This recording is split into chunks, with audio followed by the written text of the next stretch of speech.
Good evening, everyone, and welcome to the show. It is great to have each and every one of you join us tonight on this rendition of Speak Your Mind with host Larry Cox. Great to have you. And I'm going to go to the chat, say hello to everyone who has joined us so far. And again, while I'm doing this, take the opportunity to share and like the show with your friends so we can build the audience and we can have a robust conversation and you guys can put your thoughts in the chat and we can discuss them and we can see what's going on. Let's chop it up, Rockdale. Let's start off with good evening, everyone. That's Miss Ruth Ann Kelvey. Good evening. Joanne Resnick, welcome. Justin Kinney, good evening. William Campbell, good evening. Clayton Orwick, good evening. Mary Boysworth, good evening. Cheryl Moulton, good evening. And Charlotte Gellert, good evening. Thank you for joining tonight. Wrote Joanne says she loves her a good, robust conversation. And don't we all? Catherine Lynn, welcome to the show. And Corliss Turner, welcome to the show. Thanks for joining, everyone. And let's get started with the conversation. First thing I want to talk about is you guys may know here we had a town hall meeting. The city of Conyers had a town hall meeting Joey Williams, welcome to the show, to discuss the potential change to the charter, which they were going to do under home rule instead of going through the state legislature, which they're allowed to do if they meet certain criteria. And the city attorney read a letter that they had asked the legislative council about if the changes they were going to do met the home rule standards, and he gave them an unofficial answer that he believed all of them did but one, and that they would need to get the member of the legislature to ask that question officially to get an official answer. But since we just elected a mayor and two new council members, which one takes office immediately, Sherry Washington takes office immediately. Mr. Pachinko does not take office till January when the mayor takes office, Miss Alsobrook. So the current council and mayor have deferred until the new mayor and council take office and let them decide if they wanted to continue with any changes to the charter. And I believe they have a retreat scheduled in January, and they will discuss those potential changes at that time. I was at a town hall yesterday, and Mayor-elect Alsobrook announced that she was going to have a Mayor Speaks series that would be starting.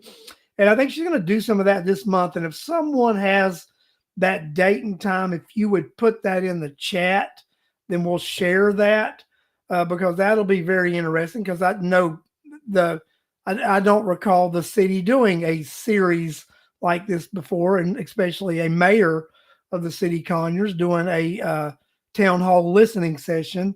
Ben Garcia, welcome to the show. I think it's very informative, and it's very good to have the town hall listening sessions. I have had several town hall listening sessions, and I am in the works of scheduling one right now. And as soon as we get that one scheduled, I'll get with you guys. Joanne, thank you for putting that in there.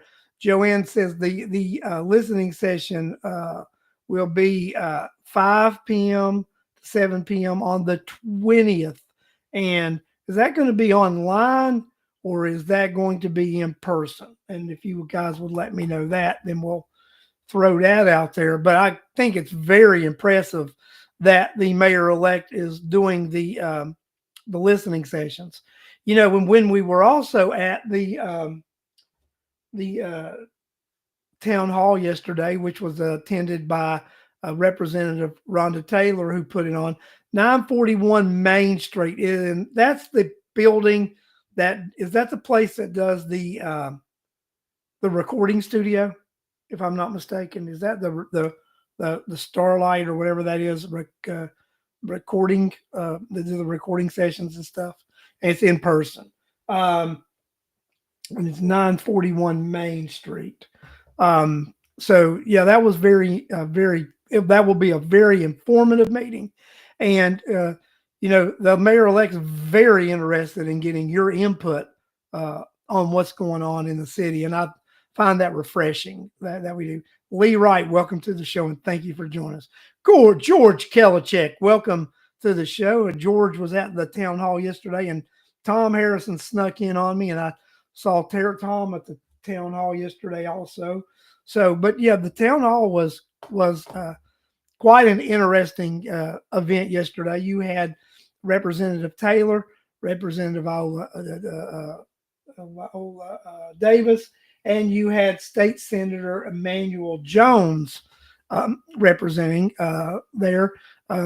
Miss Davis is the representative from DeKalb County, and Senator Jones is from the 10th Senatorial State District, representing Henry and DeKalb County. So it's Star Vision International Records, and I thought it was the recording place. So yeah, that's right there on Main Street. So I think that'll be a very interesting conversation to have. And like I said, get out there, go, especially if you're a city resident. I advise you to go and meet your mayor and discuss things with your mayor. And Joanne just said, she lives in the city and she's super excited, and she really likes Connie, and she's very sweet. So yeah, I mean, and it really sounded like to me that the mayor really wants her constituents to come out and speak with her and get to know her. And I applaud that and thank her for being a proactive elected official in doing those type meetings. But of course, the big topic yesterday at the town hall was the Buc-ee's.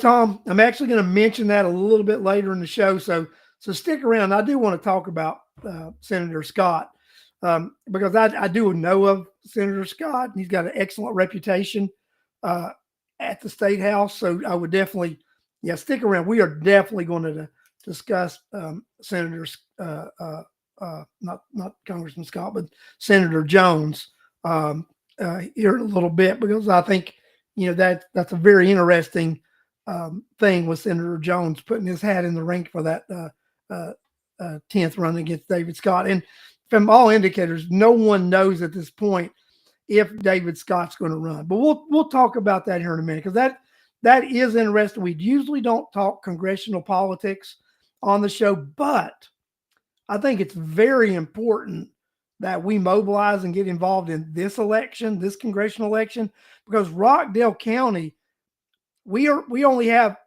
have multiple congressmen. We're not a county that has 2 or 3 congressional districts divided up. We are one congressional district. The 13th is the only congressional district we belong to, just like it was the 4th previously. Years past, we used to belong to the 4th and the 10th and such, but we have been a singular congressional district for some time now. So we are going to discuss that. And Deb Kreider is joining us, and I decided to join due to Corliss. So thanks for joining, and Corliss, thanks for driving people to the show so we can have our interactive conversation. But the big topic of discussion at the town hall last night was the Buc-ee's conversation. And you had, I think, the majority of the people in the room were pro Buc-ee's, and you had some people that were not for Buc-ee's, and I understand their point of view about why they're reasoning not to have a Buc-ee's, right? I do understand what their reasoning is, but I think when we look at the pluses and the minuses, and and what we get versus what we have to give away, I think we all talk about we want all these other things and amenities in Rockdale County.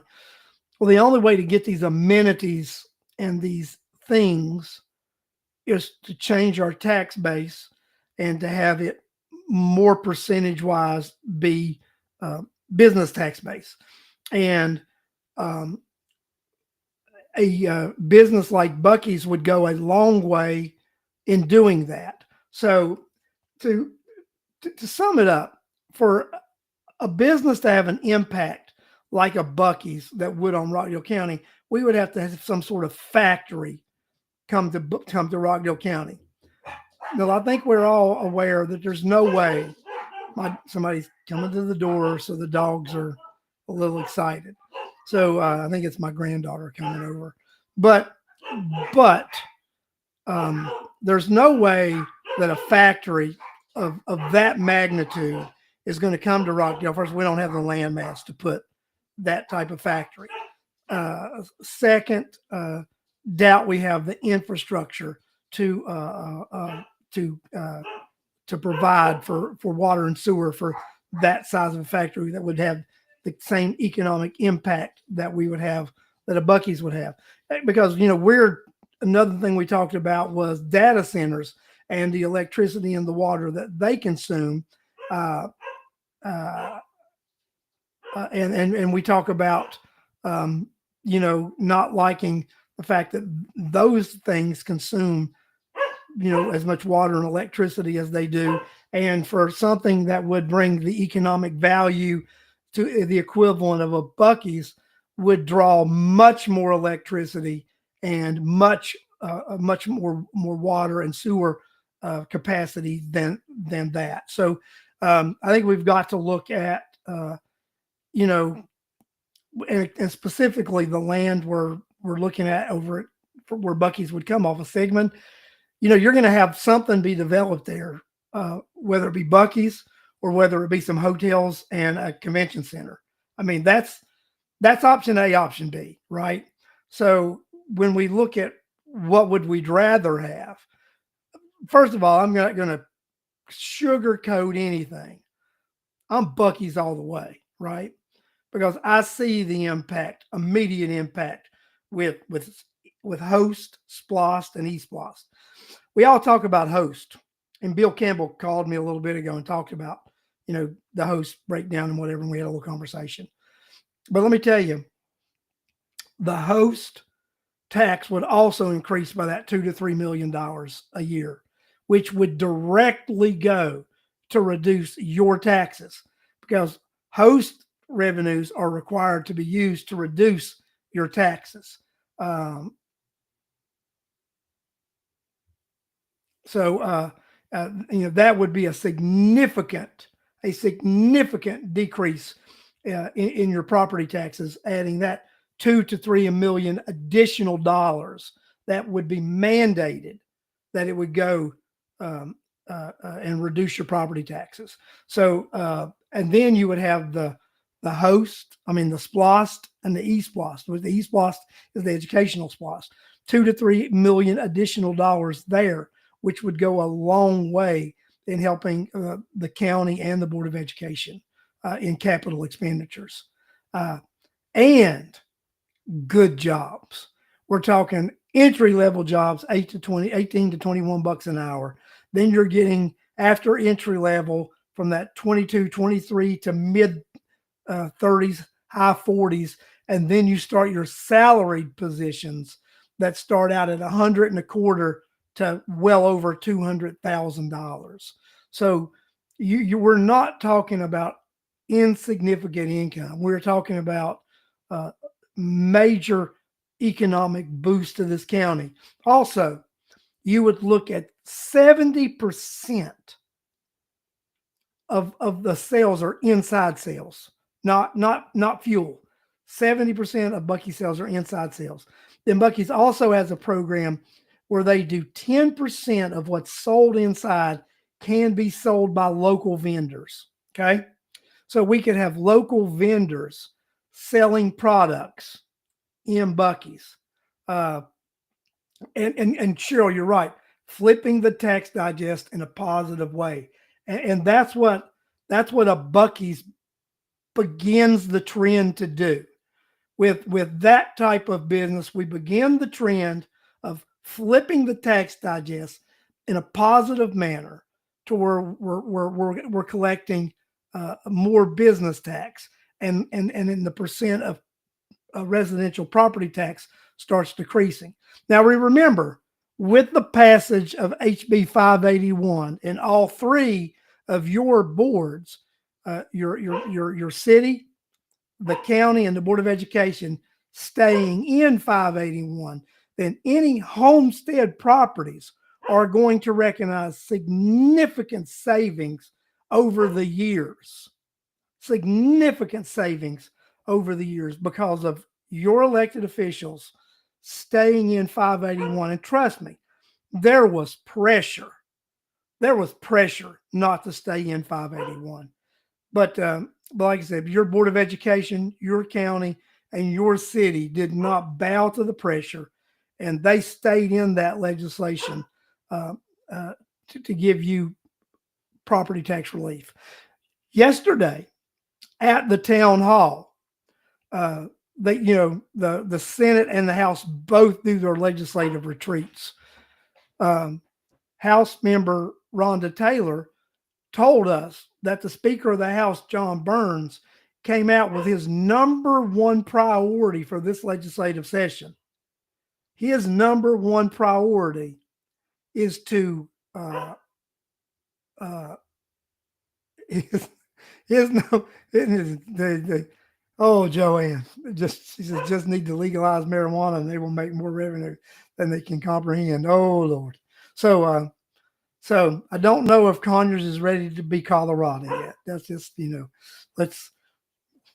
I'm not even going to talk about that. That was good. You got me on that. So little Rockdale would be rich. I hear you, Joanne. I hear you. So that's hilarious. But when we were talking about the tax digest, right? So when we flip this tax digest, begin to flip it, and we get a Bucky's here, that will begin the trend to flip the tax digest.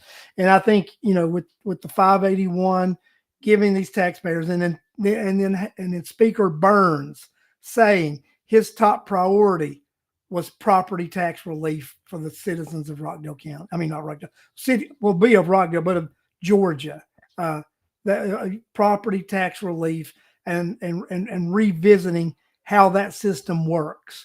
So we've got to look. That would be big if the state is going to look at that process and that procedure and revamp it in some way. Then the taxpayers could even get more relief if we decide we're going to do that process in a different manner. So I think that there is potential on the horizon, because the citizens of Georgia have been crying out loud and clear that they want tax relief. So I believe that your state legislature has heard that message, and I believe that they will be working on those issues to provide you, the taxpayers of Georgia, with much needed tax relief. So let's just hold on, see what ideas that the speaker has, and how he intends to, what legislation he intends to bring forward to provide property tax relief to the citizens of Georgia. I for one am very interested in seeing what that relief looks like, and how we as citizens will benefit from the speaker's initiatives. Dan, that's not happening. What's not happening, Dan?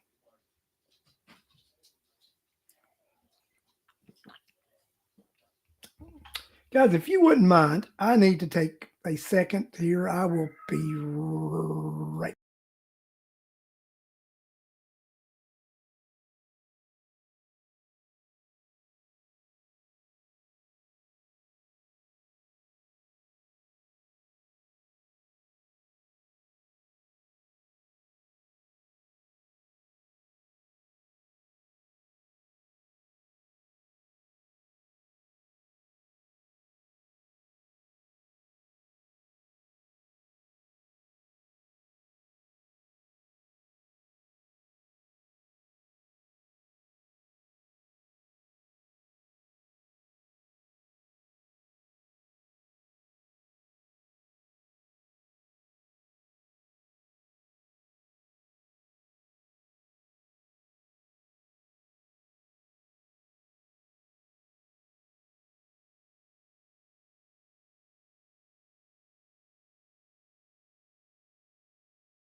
Sorry, guys. I had somebody come to the house and I had to deal with. Lord have mercy. When you do your home uh, uh, show and you got people coming and everything happening, you never know what's going to happen because I don't want my dogs to go crazy and attack somebody and me being a lawsuit. So I decided I would just go out there and make sure everything was going to be okay.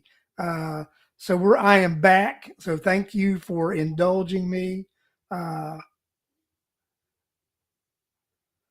uh, Cheryl Garcia, we desperately need a thriving business like Buc-ee's to bring us property tax relief, 200 to 250 good paying jobs, increased SPLOST to host eSPLOST funding for roads.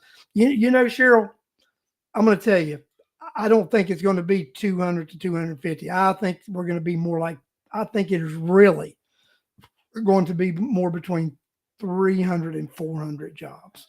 I really do. I think it's uh, uh, 300 to 400 jobs.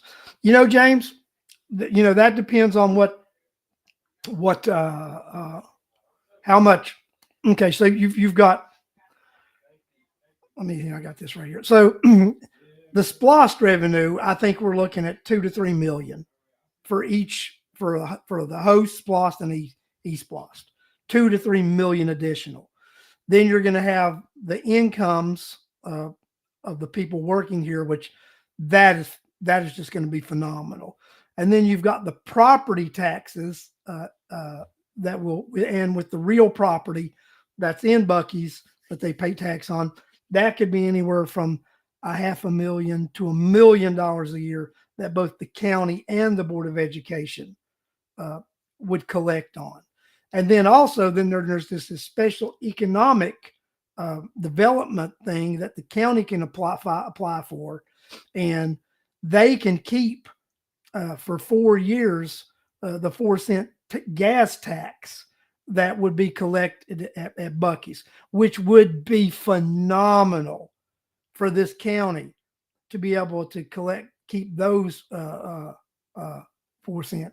No, it's Charlotte. It's not a done deal yet, right? So, our board of commission has to decide if they're going to sell that land to the Buc-ee's development or another development, and we're all rooting for the Buc-ee's because the other development, I believe, would you've got tax abatements, and you've got to first see if this thing is going to fly, which could take 4, 5, 6 years, even if it's going to stay in business.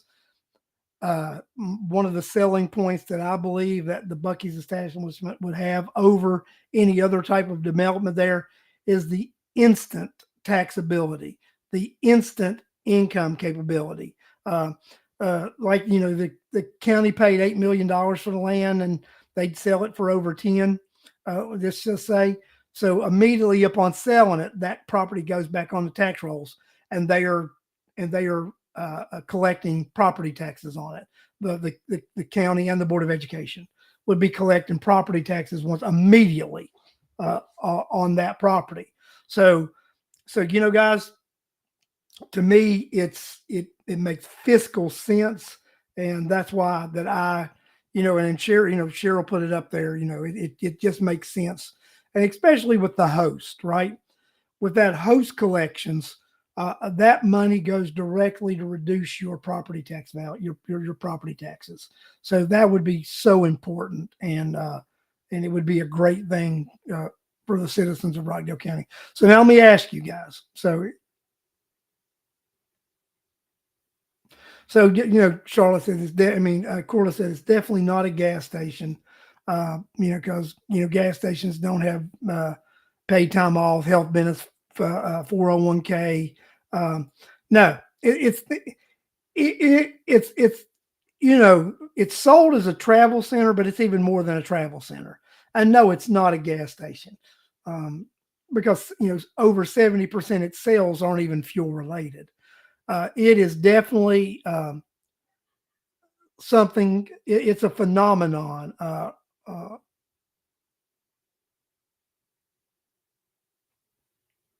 So Tom Harrison, Buc-ee's has already bought the property from the Rockdale County Development Authority, according to what I hear. Well, Tom, I was told that a decision was supposed to be made this week or next week. So that's probably, you could probably be true. You could be making breaking news on Speak Your Mind with Larry Cox with that information. So, all one would have to do would do an open records request tomorrow to see if that property had been sold and who to. And they got to tell you. They don't got to tell you the details, but they have to tell you if it's been sold and who to.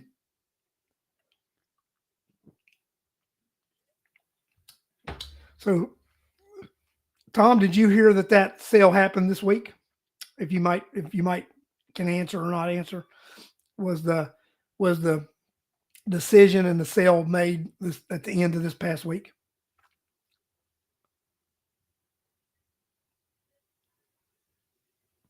Tom Harrison, great point, Tom.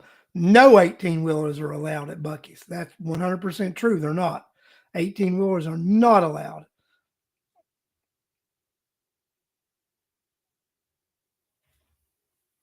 So, and then Dan makes the point that most the gas sales will be for travelers. That'll be the majority of the gas sales, and it will be. And local stations, they don't really make any money. I know nothing. So Tom says he knows nothing. Tom knows nothing. I hear you, Tom. He don't know. He knows nothing. So, but I think that news will break if the land has been sold. I think we will know shortly that if the land when and where it has been sold. So I think we're good with that.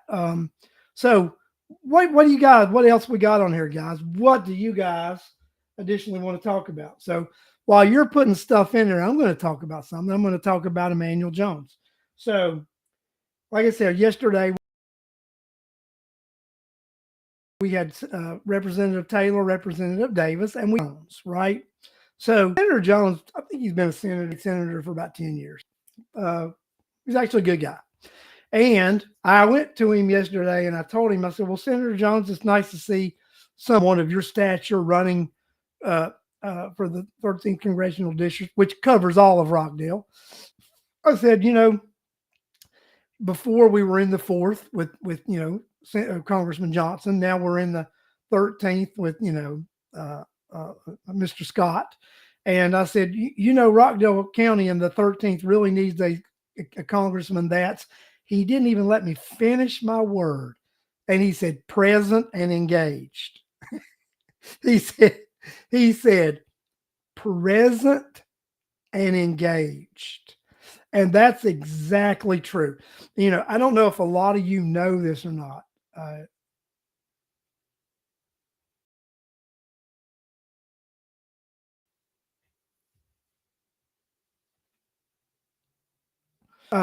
I don't know if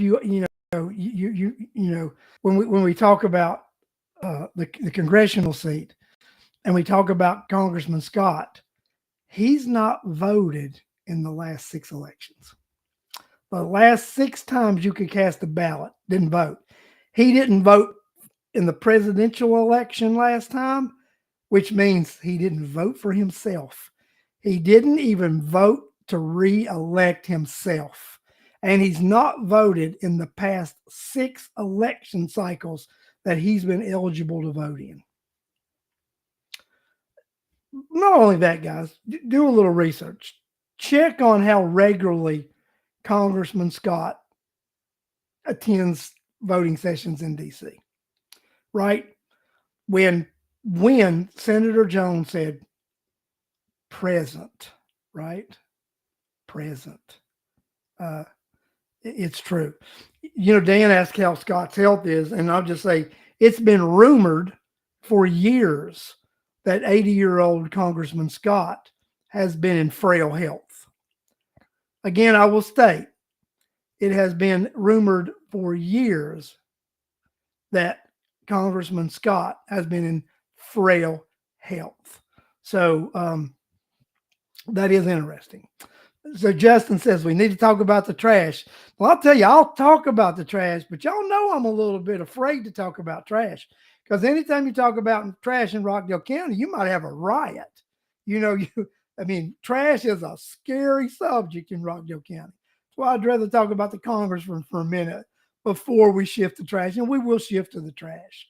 But guys, I think when I was doing a little research the other day, I think we've got up to 13 people that have filed some sort of documentation saying they're going to run for the 13th congressional district. Up to 13 people. And Congressman Scott has officially not said he's not running, right? It's rumored that he's not going to seek re-election, but there's no official statement from him or his office that he's not running.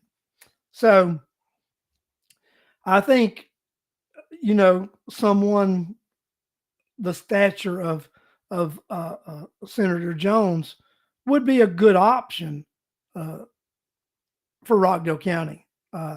He's from neighboring Henry. He owns a car dealership over there in Henry. He has represented Henry and DeKalb County very well. His tenure in the state Senate, he is respected by his colleagues. He is a respected business entrepreneur in the community.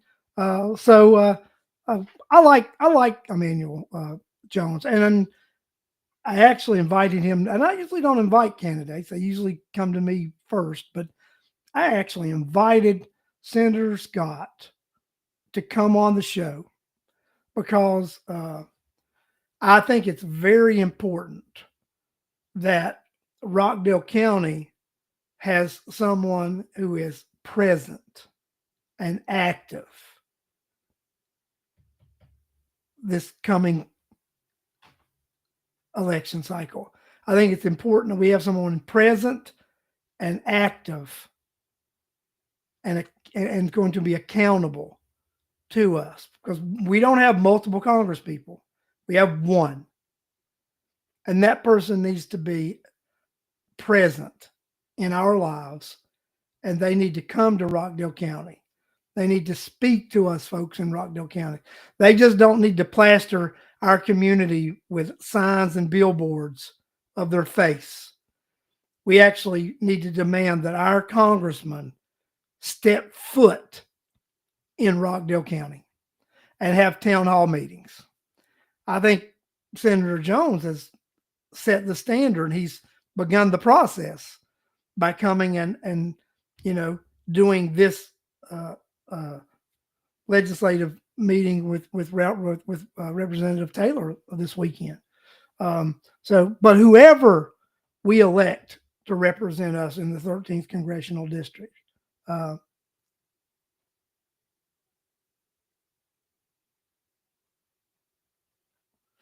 I invited Senator Emmanuel Jones, not Senator Scott. Congressman Scott he's not coming on the show. I don't know if he even knows he's here. So, but no, Congressman Scott will not be on the show. Senator Jones will be coming to the show. But I do like Senator Jones. Like I said, I know Senator Jones' work ethic, and I know him as a businessman in this community, and I'm very impressed with Senator Jones. Just so people know. But he will be on the show January the 4th.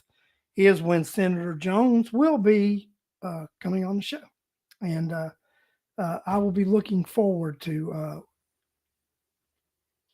I will not be invited 13 other people on the show, Dan. That's not going to happen. No, not going to happen. I am not inviting 13 people who are running for Congress on the show. Not going to happen. So I will look at it and evaluate and probably invite the top 2 or 3. We're not going to invite 13 people, and it will be easy to determine who the top 2 or 3 contenders are. So that's what we'll do. We'll look at some polling numbers as things get going. Just knowing of Senator Jones's popularity, knowing of his ability to run a campaign, knowing that he is already in one of the big voting blocks, and he's a senator in Henry County. So he's already well known in that portion of the 13th. Um, I look at Senator Jones being one of the top contenders for that seat.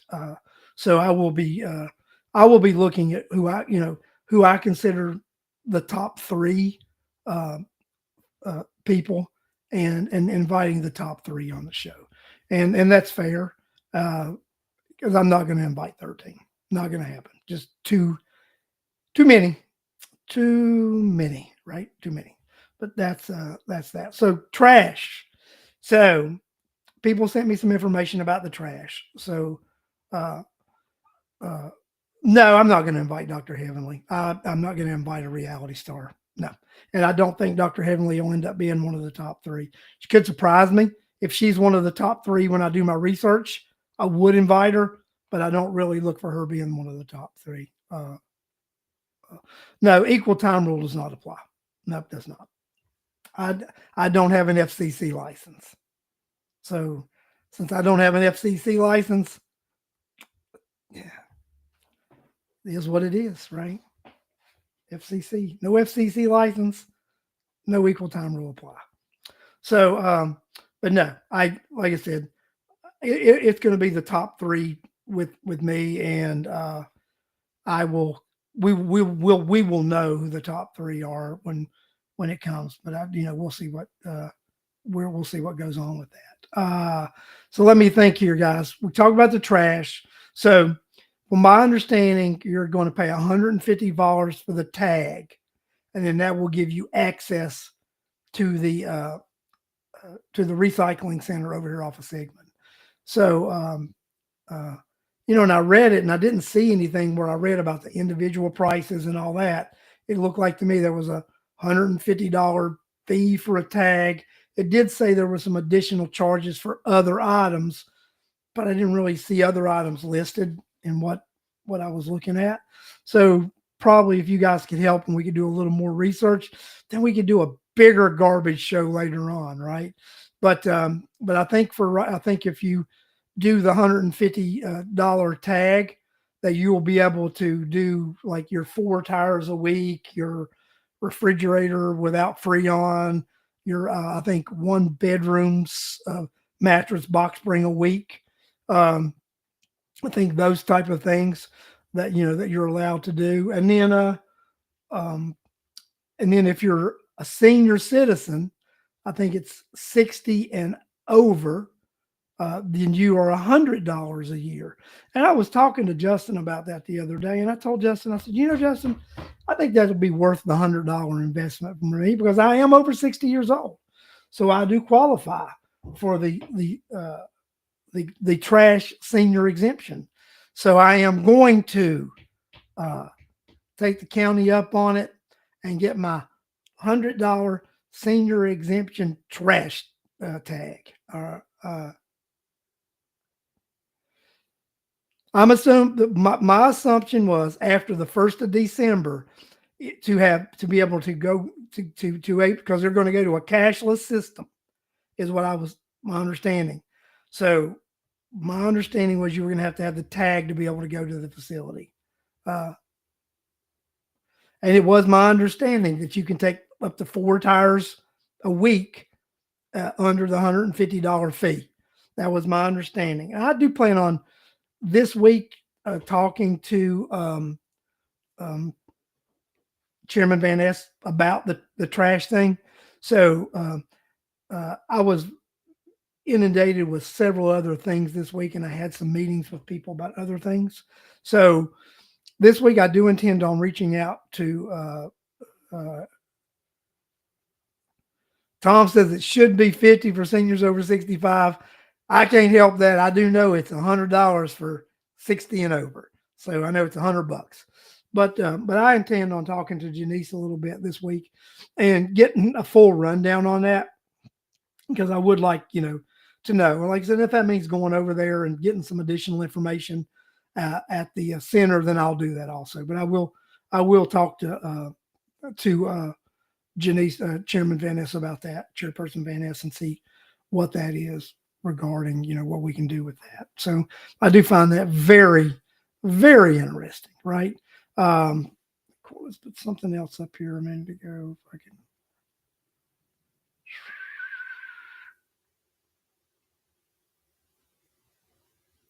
Oh, Corliss did say that Melissa Mims, I think, had filled out a declaration of intent to run against Commissioner Williams.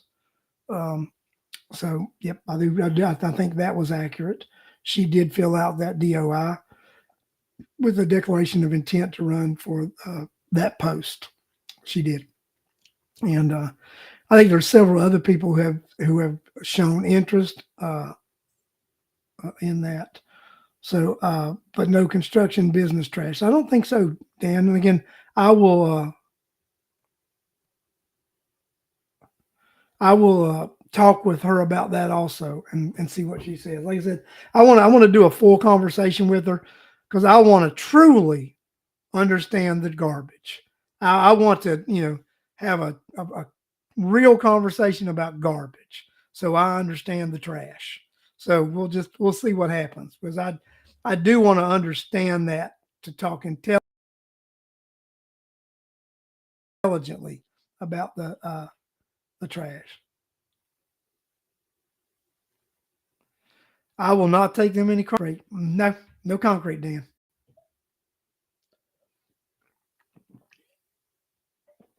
I'll not take them any crush and run. No, it will not. So, but yeah, that's where we are. So we, sorry that I don't really have all the information I need to have on garbage, but I will have that information next Sunday, and we will have a thorough conversation about garbage. I pledge to you that. Pledge to you we're going to have a thorough conversation regarding garbage. So, guys, I've been on here for 45 minutes, and I have talked about what's on my mind, what's on your mind, and I think we've had a long enough. What I'm going to do, I'm going to get off of here this evening.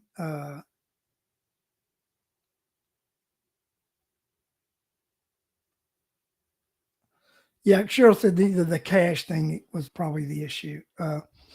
So I am going to sign off, tell you guys good night. And then my granddaughter came over. I want to go and spend a little time with her. She's got to go to bed at 9 o'clock because she got to go to school tomorrow. So I want to, go talk to her for a minute and see what she's up to, and do my grandfatherly duties. So I want to thank you guys for watching the show tonight. Thanks for your input. Thanks for allowing me to rant and rave and be your, voice sometimes on some of these issues. So that's all I got. So like I said, but we will have a full discussion next week about trash. Thanks, guys, and I will see you all next week, 8 p.m. Facebook and YouTube. Speak your